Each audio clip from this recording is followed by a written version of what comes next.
जय हिंद, नमस्ते। पीएनएसटी और एनएम की क्लास में आप सभी साथियों का स्वागत है। वेल गाइस, यहाँ पे हम लोग देख रहे हैं प्रीवियस ईयर के मोस्ट आईएमपी क्वेश्चन पेपर, जो कि आप लोगों के एग्ज़ाम के लिए बहुत ज़्यादा हेल्पफुल होने वाले हैं। तो नए हो तो चैनल को सब्सक्राइब जरूर कर दीजिएगा और हाँ, बेल आइकन को प्रेस कर दे ताकि आने वाले सभी लेटेस्ट वीडियो आप लोगों को सबसे पहले मिले। देखिएगा गाइस, बॉटनी के क्वेश्चन हम लोग कर रहे हैं और बहुत ही शानदार क्वेश्चन है। ठीक है, मास कैप्सूल्स का एनुलस पृथक करता है। क्वेश्चन है आप लोगों का, मास कैप्सूल का एनुलस पृथक करता है ऑपरकुलम और कैल्यूमेला को, थीका और कोल्यूमेला। अगला ऑप्शन है आप लोगों का, थीका को ऑपरकुलम से या कोल्यूमेला को एपोफाइसिस से।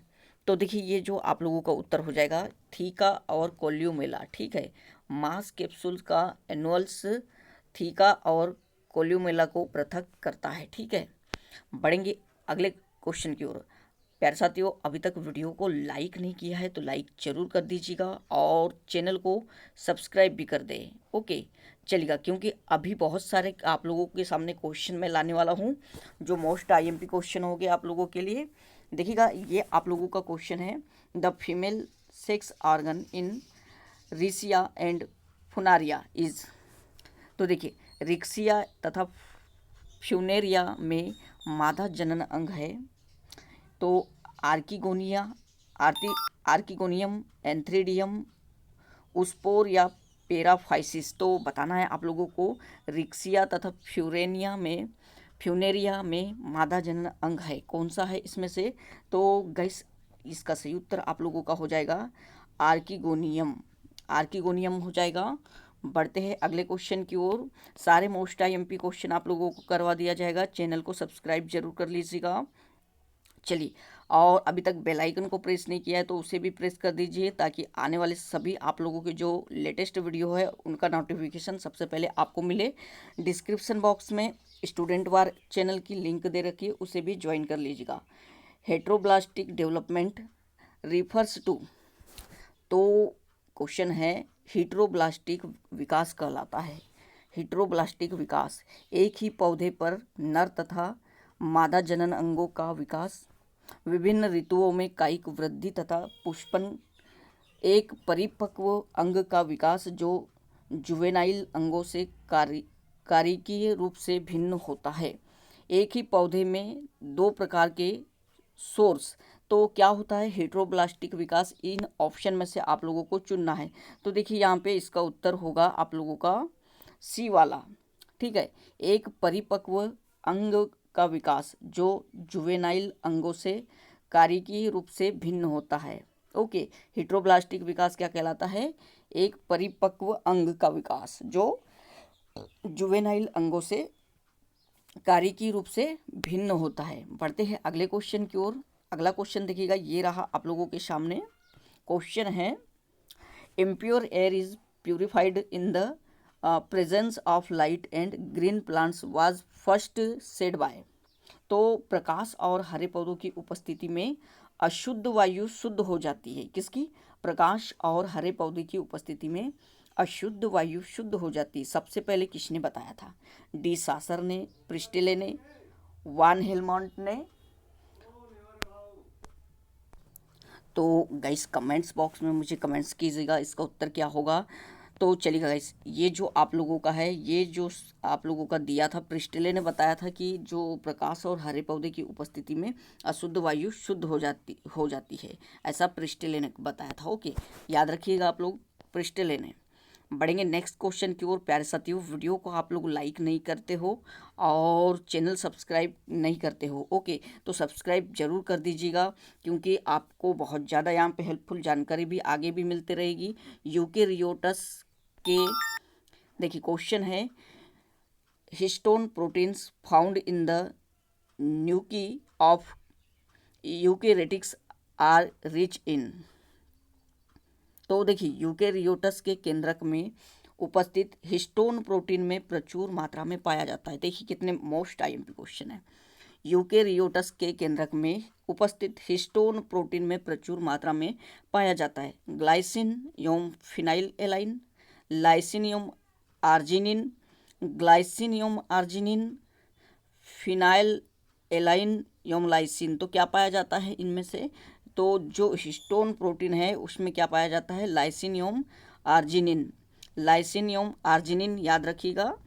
यूकेरियोटस के केंद्रक में उपस्थित हिस्टोन प्रोटीन में प्रचुर मात्रा में लाइसिन एवं आर्जिनिन पाया जाता है। बढ़ेंगे नेक्स्ट क्वेश्चन की ओर। नेक्स्ट क्वेश्चन देखिएगा, ये रहा आप लोगों के सामने। प्यारे साथियों, चैनल को सब्सक्राइब जरूर कर दीजिएगा मेरे प्यारे साथियों। पर ऑक्सीसोम में पाया जाने वाला एक सामान्य एंजाइम है। पर ऑक्सीसोम में पाया जाने वाला एक सामान्य एंजाइम है हाइड्रोलेज, केटालेज, डिहाइड्रोजिनेज या रिडक्टेज। तो इसका सही उत्तर आप याद रखिएगा, क्या पाया जाता है? केटालेज। ओके, केटालेज। पर ऑक्सीसोम में पाया जाने वाला एक सामान्य एंजाइम केटालेज है। बढ़ेंगे अगले क्वेश्चन की ओर। अगला क्वेश्चन देखते गाइस, तो ये रहा आप लोगों के सामने। ओके, चलिए। मक्का के बीज में स्क्यूटेलम को बीज पत्र कहते हैं क्योंकि भ्रूण की रक्षा करते हैं, भ्रूण के लिए भोजन संग्रहण करते हैं, भोज्य पदार्थ को अवशोषित करते हैं या स्वयं को एक बीज पत्र में बदलता है। तो देखिए इसका उत्तर क्या हो जाएगा? भोज्य पदार्थ को अवशोषित करता है और भ्रूण तक पहुंचाता है। मक्का के बीज में स्क्यूटेलम को बीज पत्र कहते हैं क्योंकि ये क्या करता है? भोज्य पदार्थ को अवशोषित करता है और भ्रूण तक पहुंचाता है। चलिए बढ़ते हैं अगले क्वेश्चन की ओर। अगला क्वेश्चन देखते हैं गाइस। तो बिल्कुल ऐसे ही क्वेश्चन आप लोगों को देखने को मिलेंगे। न्यूक्लियोइड होता है एक निष्क्रिय केंद्रक जिसमें दोहरा कुंडलित डीएनए वो प्रोटीन होता है। क्रोमोसोम का समूह जो प्रोटीन से संबंधित रहता है। केंद्रक जिसमें नाभिक की झिल्ली व न्यूक्लियोलस नहीं होता तथा प्रोकैरियोट का आनुवंशिक पदार्थ। एक क्रोमोसोम जो प्रोटीन से संबंधित रहता है। तो बताना है ये आप लोगों को न्यूक्लियोइड होता है। न्यूक्लियोइड क्या होता है बताना है आप लोगों को, कमेंट्स बॉक्स में कमेंट्स कीजिएगा। तो देखिए ये जो न्यूक्लियोइड होता है ये क्या होता है? न्यूक्लियोइड आपका, चलिएगा, ये होता है केंद्रक जिसमें नाभिक की झिल्ली व न्यूक्लियोलस नहीं होता अथवा प्रोकैरियोट का आनुवंशिक पदार्थ। ठीक है, चलिए बढ़ते हैं आगे। तो आगे देखिएगा, ये रहा आप लोगों के सामने क्वेश्चन। एंथर में स्थूलन के तंतुमय पट्ट होते हैं। एंथर में स्थूलन के तंतुमय पट्ट होते हैं। The fibrous bands of thickening in anther are laid down annually के रूप में, अरीय पट्ट के रूप में, सर्पिलाकार पट्ट के रूप में या स्पर्शी स्ट्रिप के रूप में। तो गाइस इसका कमेंट्स बॉक्स में कमेंट्स कीजिएगा। आप लोग वीडियो लाइक नहीं किया है अभी तक तो लाइक कर दे और चैनल को सब्सक्राइब नहीं किया है सब्सक्राइब भी कर दे। डिस्क्रिप्शन बॉक्स में स्टूडेंट वार चैनल की लिंक दे रखी है, उसे भी जाके ज्वाइन कर लीजिएगा। वहाँ भी इंपॉर्टेंट जानकारी आप लोगों के लिए शेयर की जाती है। देन गाइस चलिए, एंथर ये क्वेश्चन, हाँ दोबारा, अच्छा ये हो चुका है, चलिए शायद रिपीट हुआ है क्वेश्चन। आगे बढ़ते हैं। हाँ चलिएगा अगले क्वेश्चन की ओर बढ़ते हैं। तो है नक्स ओमिका ट्री बिलोंग्स टू जीनस। तो देखिए नक्स ओमिका का वृक्ष किस वंश में आता है? एम्बालिका, फेरुला, स्ट्राइकनोस या उपरोक्त में से कोई नहीं। तो इसका उत्तर हो जाएगा जो नक्स ओमिका का वृक्ष है वो किस में आता है? स्ट्राइकनोस में। ठीक है, बढ़ेंगे गाइस अगले क्वेश्चन की ओर। तो अगला क्वेश्चन देखते हैं हम लोग। ये रहा आप लोगों के सामने क्वेश्चन। क्या है? Per sporophyll second only one sporangia is formed in. तो प्रति स्पोरोफिल केवल एक स्पोरेंजिया में किसमें विकसित होता है? प्रति स्पोरोफिल केवल एक स्पोरेंजिया में किसमें विकसित होता है? सिलेजिनेला में, फर्न में, पाइनस में या उपरोक्त सभी। तो ये आप लोगों का हो जाएगा सिलेजिनेला में प्रति स्पोरोफिल केवल एक स्पोरेंजिया सिलेजिनेला में विकसित होता है। बढ़ेंगे अगले क्वेश्चन की ओर। अगला क्वेश्चन देखते हैं हम लोग। तो ये रहा आप लोगों के सामने। रेफिडेस आर फाउंड, रेफाइड्स रेफाइड्स किस में पाए जाते हैं? डहेलिया में, एस्परागस में, या नट में, या अमरूद में? तो जो रेफाइड्स पाए जाते हैं वो किस में पाए जाते हैं? एस्परागस में। एस्परागस में याद रखिएगा। बढ़ेंगे अगले क्वेश्चन की ओर। तो अगला क्वेश्चन देखते हैं हम लोग, ये रहा आप लोगों के सामने। ओके, चलिए अगला क्वेश्चन है, probability of genotype TTRR in generation of a dihybrid cross is. Dihybrid cross की F2 पीढ़ी में जीनोटाइप TTRR की प्रायिकता होती है। तो ये होती है आपकी 1/16 होती है। बढ़ेंगे अगले क्वेश्चन की ओर। अगला क्वेश्चन देखते हैं हम लोग। तो ये रहा, genetic transfer through viruses is called. विषाणुओं के द्वारा आनुवांशिक स्थानांतरण को कहते हैं। विषाणुओं के द्वारा आनुवांशिक स्थानांतरण को क्या कहते हैं? सेक्सडक्शन, ट्रांसडक्शन, संयुग्मन या ट्रांसफॉर्मेशन? तो इसका उत्तर क्या हो जाएगा? ट्रांसडक्शन कहते हैं।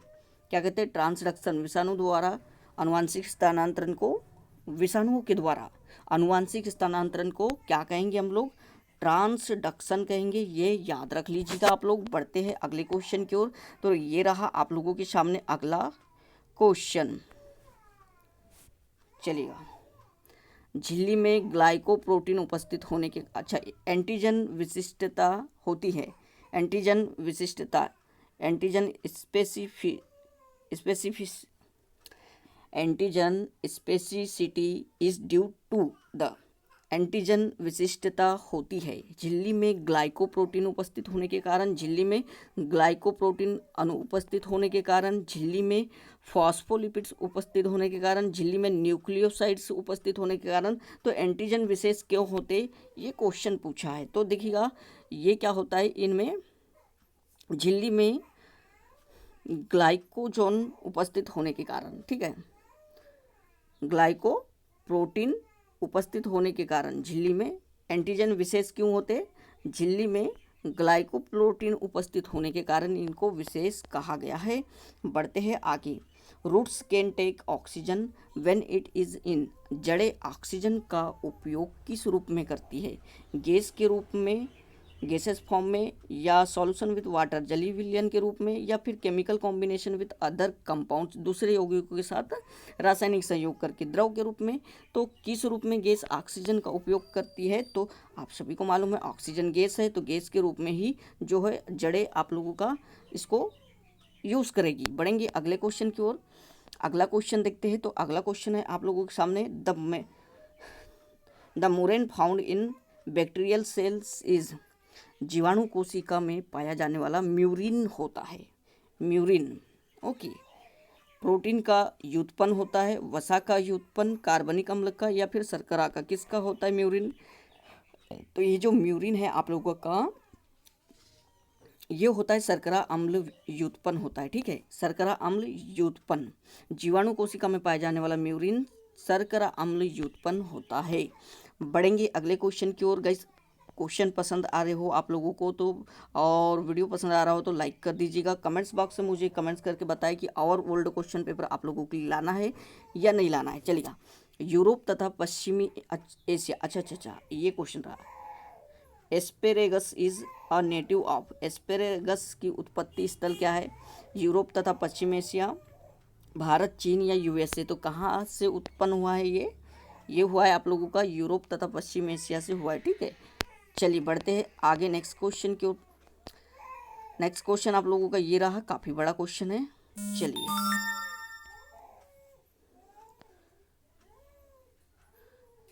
तो ये कर दिया है हमने। थोड़ा पहले क्वेश्चन पढ़ लेंगे, बड़ा है तो, उसके बाद हम ऑप्शन पे आएंगे। किसी जीव में गुलाबी धब्बे एक लिंग संलग्न अप्रभावी लक्षण है तथा काले बाल सफ़ेद पर प्रभावी है। यदि गुलाबी धब्बे वाली काली हेट्रोजाइगस मादा का क्रॉस एक धब्बे रहित सफ़ेद नर से कराया जाए तो संततियों की फिनोटिपिक दर होगी। धब्बेदार काले 1/4, धब्बेदार सफ़ेद 1/4, चलिए 1/4 काले, 1/4 धब्बे रहित, 1/2 गुलाबी धब्बेदार काले, 1/2 गुलाबी धब्बेदार सफ़ेद, या 3/4 गुलाबी धब्बेदार काले और 1/4 गुलाबी धब्बेदार सफ़ेद। और अगला ऑप्शन है आप लोगों का धब्बेदार 3/4 धब्बे रहित काले, 1/4 गुलाबी धब्बेदार सफ़ेद। तो इसका उत्तर क्या हो जाएगा आप लोगों का, देखिएगा 1/4 धब्बेदार काले, 1/4 धब्बेदार गुलाबी सफ़ेद, 1/4 धब्बे रहित काले और 1/4 धब्बे रहित सफ़ेद हो जाएगा। बढ़ेंगे अगले क्वेश्चन की ओर। तो अगला क्वेश्चन देखते हैं हम लोग क्या है आप लोगों का, ये रहा आप लोगों के सामने। Which of the following represents obligate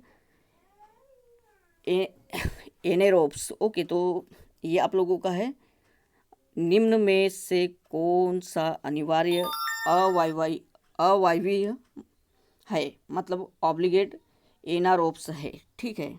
तो स्पायरोगायरा, पाइसम सटाइवम, प्याज या फिर मेथेन जीवाणु।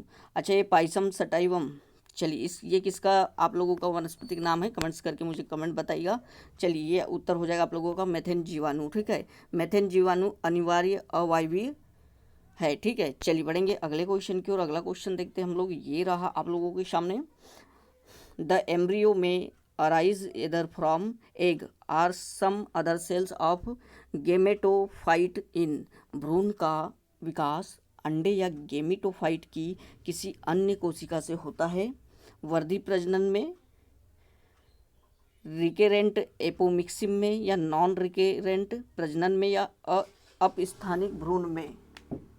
तो इसका सही उत्तर गाइस देखिए होगा क्या, रिकेरेंट एपोमिक्सिम में, मिक्सिस में। ओके, चलिए बढ़ेंगे अगले क्वेश्चन की ओर। अगला क्वेश्चन देखते गाइस, तो ये रहा आप लोगों के सामने। Escherichia coli is an important material for genetics experiments because. तो एचेरिचिया कोलाई अनुवांशिक प्रयोगों में महत्वपूर्ण जीव है क्योंकि यह हैप्लॉइड है। इसका संवर्धन सहजता से किया जाता है। उपरोक्त दोनों इनमें से कोई नहीं। तो ये आप लोगों को हो जाएगा उपरोक्त दोनों। ओके, बढ़ते हैं नेक्स्ट क्वेश्चन की ओर। नेक्स्ट क्वेश्चन आप लोगों का देखिएगा गाइस, ये रहा आप लोगों के सामने। The role of light in plants is that it controls. पौधों में कौन सी क्रिया ये प्रकाश द्वारा नियमित होती है। The role of light in plants is that it controls. पौधों में कौन सी क्रिया ये प्रकाश द्वारा निर्मित होती है। फोटोसिंथेसिस, प्रकाश संश्लेषण, डिस्ट्रीब्यूशन ऑफ हार्मोन्स, हार्मोन्स का वितरण, मूवमेंट्स, गति परिवर्तन, या उपरोक्त सभी। तो देखिएगा ये सारे का सारा प्रोसेस होता है। एक तो फोटोसिंथेसिस भी होता है और हार्मोन्स का वितरण भी होता है, गति परिवर्तन भी। तो उपरोक्त सभी हो जाएगा। बढ़ेंगे अगले क्वेश्चन की ओर। अगला क्वेश्चन देखिएगा, gram plus positive bacteria have. Gram positive bacteria में मोटी तथा होमोजीनियस कोशिका भित्ति उपस्थित होती है। लगभग 70% पेप्टाइड अणु होते हैं, लिपिड्स नहीं होते हैं, या 10% से कम लिपिड होते हैं। उपरोक्त सभी। तो ये आप लोगों को उत्तर हो जाएगा उपरोक्त सभी। ओके, ग्राम पॉजिटिव बैक्टीरिया में मोटी तथा होमोजीनियस कोशिका भित्ति उपस्थित होती है। लगभग 70% पेप्टाइड अणु होते हैं, लिपिड्स नहीं होते हैं, ये या 10% कम से लिपिड होते हैं। चलिए तो बढ़ेंगे अगले क्वेश्चन की ओर। अगला क्वेश्चन देख लेते गाइस, ये रहा आप लोगों के सामने। चलिए, निम्न में से कौन सा तथ्य इस बात का प्रबल समर्थन करता है कि इलेक्ट्रॉन स्थानांतरण एंजाइम एक सघन संयोजन में उपस्थित होते हैं। निम्न में से कौन सा तथ्य इस बात का प्रबल समर्थन करता है कि इलेक्ट्रॉन स्थानांतरण एंजाइम एक सघन संयोजन में उपस्थित होते हैं। माइटोकॉन्ड्रिया की भीतरी झिल्ली में अनेक वलन होते हैं। माइटोकॉन्ड्रिया के टूटने से बनने वाली झिल्लियों के टुकड़े एटीपी संश्लेषण में सक्षम होते हैं। जंतु भ्रूण की कोशिकाओं में माइटोकॉन्ड्रिया अधिक सांद्रता में एकत्रित होते हैं, आगे चलकर प्रचलन संरचना का भाग बनाती है। संकुचनशील प्रोटीन माइटोकॉन्ड्रिया से प्राप्त एटीपी का उपयोग करने में सक्षम होते हैं। तो इसका उत्तर क्या हो जाएगा, देखिए इसका उत्तर हो जाएगा आप लोगों का संकुचन प्रोटीन। चलेगा, हाँ इसका उत्तर हो जाएगा आप लोगों का, देखिए यहाँ पे माइटोकॉन्ड्रिया के टूटने से बनने वाली झिल्लियों के टुकड़े एटीपी संश्लेषण में सक्षम होते हैं। ठीक है, ये हो जाएगा आप लोगों का उत्तर। चलिए बढ़ते हैं आगे। तो देखिएगा, लार्जर सब unit of ribosomes is composed of how many RNA molecules. Ribosome की बड़ी उप इकाई में आरएनए के कितने अणु पाए जाते हैं? तो कितने पाए जाते हैं? 2 पाए जाते हैं। बढ़ेंगे अगले क्वेश्चन की ओर। तो अगला क्वेश्चन देखते गए, ये रहा। चलिएगा, अभी तक आप लोगों ने वीडियो लाइक नहीं किया है तो लाइक कर दीजिएगा और चैनल को अधिक से अधिक सब्सक्राइब जरूर कर दें। Okay. For reproduction endospores are found in the following genera. तो प्रजनन में एंडोस्पर्म निम्न जेनेरा में मिलते हैं: बेसिलस और क्लास्ट्रीडियम, म्यूकर और बेसिलस, मोनोकोकस और क्लास्ट्रीडियम, सेक्रोमाइसिस और क्लास्ट्रीडियम, बेसिलस और क्लास्ट्रीडियम। तो इसका सही उत्तर आप लोगों का क्या हो जाएगा? देखिएगा, इसका सही उत्तर हो जाएगा बेसिलस और क्लास्ट्रीडियम। ठीक है, प्रजनन में एंडोस्पर्म निम्न जेनेरा में मिलते हैं तो बेसिलस और क्लास्ट्रीडियम में मिलते हैं। अगले क्वेश्चन की ओर बढ़ते हैं गाइस। तो देखिए यहाँ पे, fruit keep better in refrigeration, this is due to. फलों को रेफ्रिजरेटर में सुरक्षित रखा जा सकता है, इसका मुख्य कारण क्या है? हाँ, फलों को बिल्कुल, आप लोग को रेफ्रिजरेटर फ्रिज में आप लोग सब्जी वगैरह रखते हो ना, फल वगैरह रखते हो, तो ये किस कारण से? O2 का उपलब्ध न होना, नमी की अनुपस्थिति, O2 का संग्रह, श्वसन का निष्क्रिय होना। तो वेल गाइस, इसका उत्तर हो जाएगा आप लोगों का श्वसन का जो है निष्क्रिय होना। ठीक है, श्वसन का निष्क्रिय होना। बढ़ेंगे अगले क्वेश्चन की ओर। तो अगला क्वेश्चन देखते हैं हम लोग। Which one is the precursor of क्लोरोग्राफी।